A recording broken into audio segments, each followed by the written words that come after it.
Daar is stof tussen jou tande.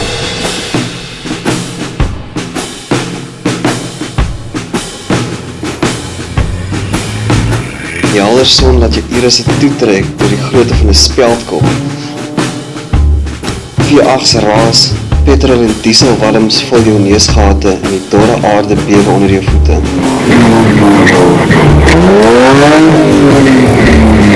Dis meer as net 'n aanslag op die sintuie, dames en here. Dit is die Boelrand. Bosburg, nes die meeste dorpies in die middel van die Karoo, is sinoniem met stilte en rustigheid. 'n Plek waar 'n mens kan kom kyk en sien hoe lyk niks.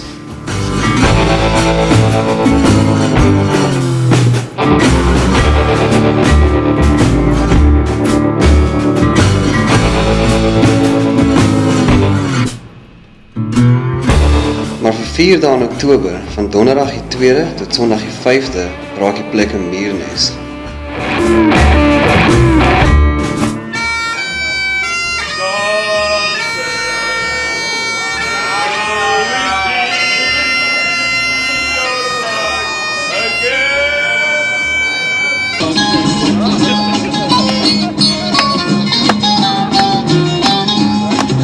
Ja, by Pastoor Kersdorp gekoop. Maar ek dink dit is ingedoen ook, want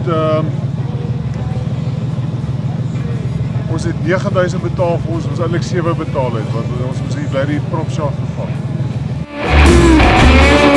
Soos die sytakke van die Oranje rivier, sypel daar 'n konstante vloei van deelnemers in snaakse uitrustings met opgetweede ou karre, ondersteuningsspanne en toeskouers die dorpie binne, en meer as verdubbel die bevolking van net diskant 1000 mense.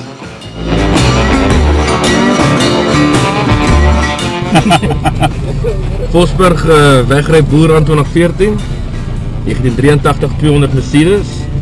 Die enigste krag wat ons hierso het is die kragstuur. My gat is.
Ja, alle goeie dinge kom tot 'n einde.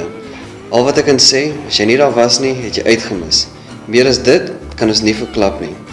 Die Elwisse het dit die beste opgesom, toe hulle die klein Karoo dorpie vir 'n paar dae hulle eie Las Vegas gedoop het. Op die dak van die Gazelle staan hulle eie weergawe van die bekende gesegde geskryf: What happens in Voskus, stays in Voskus.